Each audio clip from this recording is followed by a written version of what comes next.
Hi hello అందరికీ నమస్కారం. Welcome to Pushyami talks. నిన్నటి వీడియోలో మా జర్నీ ప్లానింగ్ అనేది మీ అందరితో షేర్ చేశాను కదండి. ఈరోజు మా జర్నీ అయితే మొదలయ్యింది. సంక్రాంతికి ఊరు వెళ్ళటము. ఇంకా నేను కొన్ని గాజులు అలానే కొన్ని బట్టలు అయితే పెట్టానండి. ఆడవాళ్ళకి ముఖ్యంగా ఒక చీర జాకెట్ ఉంటే సరిపోతుందండి. మ్యాచింగ్ గాజులు, మ్యాచింగ్ స్టిక్కర్స్ ఎన్ని కావాల్సి వస్తాయి. అవన్నీ కూడా నీట్గా సర్దేసుకున్నాను. మామూలు బ్యాంగిల్స్ కన్నా కూడా డ్రెస్సుల మీదకి ఇవి గాజు బ్యాంగిల్సేనండి, మట్టి గాజులే. ఇలా లావుగా ఉండే గాజులు బాగుంటాయి అని నేను ఎక్కువగా ఇవే వాడుతూ ఉంటాను. ఎక్కువగా డ్రెస్సుల మీదకి వేసుకుంటూ ఉంటానండి. ఇక సంక్రాంతికి నేనైతే గాజుల షాపింగ్ ఏమీ చేయలేదు. ఎందుకంటే చాలా గాజులు ఉన్నాయి. ఉండగా మళ్ళీ కొత్తవి అనేవి సాధారణంగా నేను కొననండి. కంప్లీట్గా నా దగ్గర లేనప్పుడు లేదా ఆ కలర్ లేనప్పుడు మాత్రమే తీసుకుంటాను. ప్రస్తుతానికి నా దగ్గర ఇప్పుడు సంక్రాంతికి నేను కొన్న బట్టలు అన్నిటికీ కూడా మ్యాచింగ్ బ్యాంగిల్స్ ఉన్నాయి. మ్యాచింగ్ చిన్న చిన్న ఇయర్ రింగ్స్ ఉన్నాయి. అవన్నీ కూడా నేనైతే సర్దుకుంటూ ఉన్నాను ఒక చిన్న బాక్స్లోకి. నాకు ఒక చిన్న సెంటిమెంట్ ఉంటుందండి. ఏ బాక్స్ అంటే ఏది సర్దుకున్నా ముందు కాసంత పసుపు వేసుకోవడం అలవాటు. అందుకే ఈ బాక్స్లో కూడా కాసంత పసుపు అయితే వేశాను. ఒక్కొక్కరికి ఒక్కొక్క అలవాటు ఉంటుంది కదా అండి. నాకు ఆ అలవాటు అనమాట. గాజుల బాక్సు అనేసరికి కొంచెం సెంటిమెంటే కాబట్టి నాకు ఆ విధంగా అలవాటండి. ఇక లగేజ్ అయితే మొత్తం సర్దేసుకున్నాము. అలానే లగేజ్ బ్యాగ్తో పాటు మన ఆడవాళ్ళకి డ్రెస్సులు వేసుకున్నామంటే వాటి మీదకి హీల్స్ ఇలాంటి చెప్పులు కూడా వేసుకుంటూ ఉంటాం కాబట్టి అవి కూడా వేసేసుకున్నాము. ఫుడ్ వరకు మాత్రం ఫ్రంట్ ముందైతే పెట్టుకున్నామండి. ఇక దేవుడి దగ్గర ఒక కొబ్బరికాయ పెట్టేసి దీపం ఎప్పుడు అలా వెలుగుతూనే ఉంటుంది. దేవుడి దగ్గర కొబ్బరికాయ కొట్టకుండా పెట్టామండి. ఇంటికి వచ్చిన తర్వాత కొడతామన్నమాట. ఇక మా ప్రయాణం అయితే మొదలైపోయింది ఊళ్ళోకి. ఇలాంటి చిన్న చిన్న సెంటిమెంట్స్ మీలో కూడా ఎవరికైనా ఉంటే నాకైతే సరదాగా కామెంట్ సెక్షన్లో తెలియజేయండి. సెంటిమెంటు అనే కన్నా కూడా ఒక చిన్న నమ్మకం అంతే అండి. వెళ్ళేటప్పుడు ఒక కొబ్బరికాయ, ఏ ఊరైనా సరే వెళ్ళేటప్పుడు ఒక కొబ్బరికాయ కొట్టకుండా పెట్టడం, ఇంటికి వచ్చిన తర్వాత కొట్టడం అనేది మాకున్న అలవాటు అండి. అంటే అమ్మమ్మ వాళ్ళు చిన్నప్పటి నుంచి అలాగే చేయడం చూశాను. నేను కూడా ఎక్కడికైనా వెళ్ళినప్పుడు ఇంచుమించు ఇలానే చేస్తూ ఉంటాము. అలానే ఇక్కడ రోడ్డు మీద చింతాలమ్మ అమ్మవారు అనే గ్రామదేవత ఉంటారండి. ఆమెకు కూడా నమస్కరించుకుని అక్కడ ఒక కొబ్బరికాయ కొట్టుకుని అలానే పెట్రోల్ అది కారుకి కొట్టించేసుకుని బయలుదేరిపోయామండి. సారీ పెట్రోల్ కాదు, డీజిల్. మా డీజిల్కి వచ్చేసి 2500 అయితే ప్రస్తుతానికి కారుకి కొట్టించాము.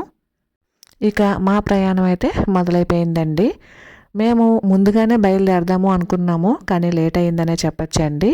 ఇక ఇది ఫస్ట్ టోల్ గేట్ కావాలండి. కావాల దగ్గర ఫస్ట్ టోల్ గేట్ అనమాట. ఇక కావాలి దాటగానే ఫుడ్ అయితే తినేసామండి. అంటే లంచ్ ఆల్రెడీ ప్రిపేర్ చేశాను అని చెప్పేసి నిన్నటి వీడియోలో అప్లోడ్ చేశాను కదా అండి.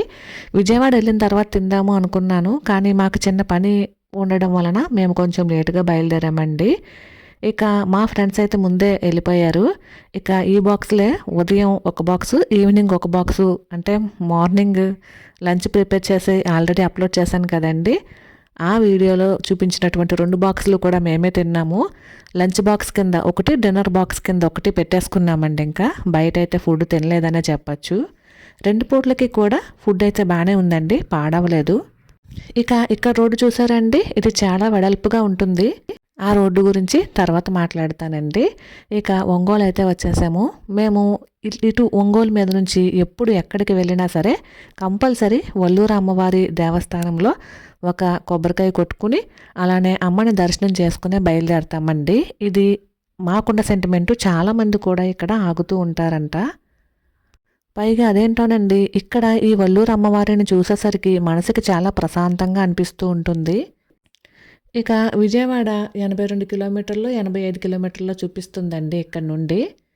అలానే చిలకలూరుపేట హైవే కూడా ఓపెన్ అయిపోయిందండి. ఇది వరకైతే ఊరు మధ్యలోంచి వెళ్ళే వాళ్ళం కదా, ఇప్పుడు అవుట్స్కట్స్ నుండే రోడ్డు అయితే వేశారండి. అది ఇప్పుడైతే ఓపెన్ అయ్యింది.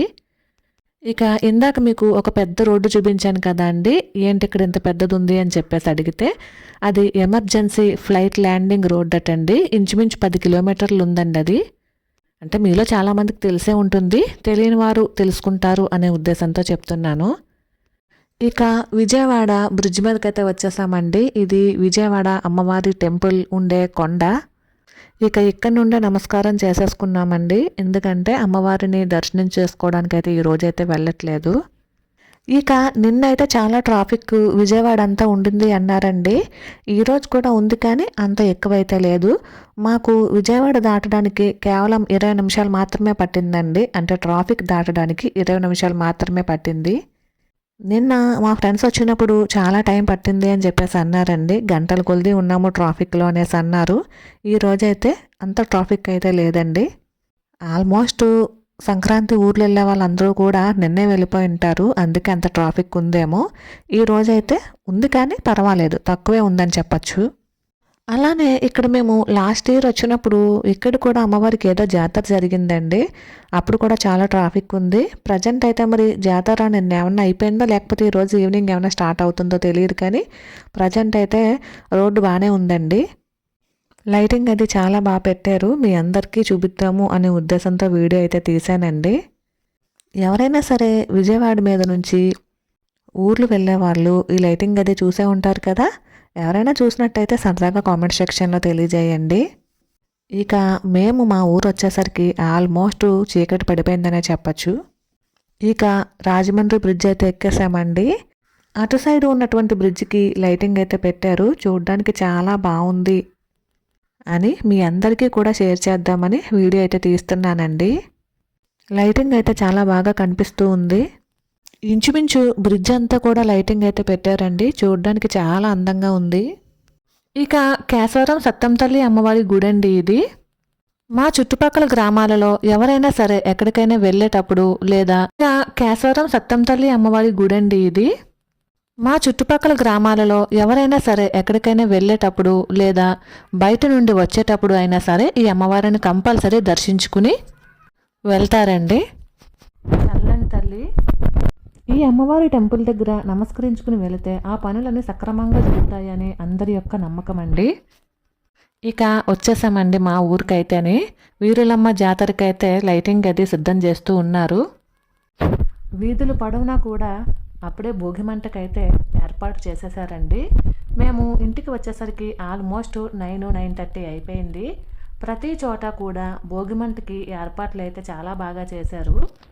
ఉదయాన్నే మంట వెలిగించడానికి ముందు రోజు నైతే భోగిమంటలు అయితే ఏర్పాట్లు చేసుకున్నారండి. మా చిన్నప్పుడైతే ఇంకా బాగా జరిగేది. భోగిమంట పైన రంగురంగుల కాగితాలు కట్టేవాళ్ళు, రంగురంగుల కాగితాలు కట్టడం, అలానే పాటలు అని చెప్పేసి మ్యూజిక్ బాక్సులు పెట్టడం, భోగిమంట చుట్టూతా ఆడపిల్లలు ముగ్గులు వేయటం, భోగిమంట కోసం అని చెప్పేసి మగపిల్లలందరూ కూడా ఎప్పుడెప్పుడు పండగ, ఏడాది పండగ అంటూ సరదాగా ఒక పాటను పాడుకుంటూ పిడకలు, పుల్లలు, కిరోసిన్ ఇలాంటివన్నీ దండుకుంటూ ఉండేవారు. ఇప్పుడు పిల్లలు భోగిమంటలో భోగిదండ వేయడానికి మాత్రమే వస్తున్నారండి.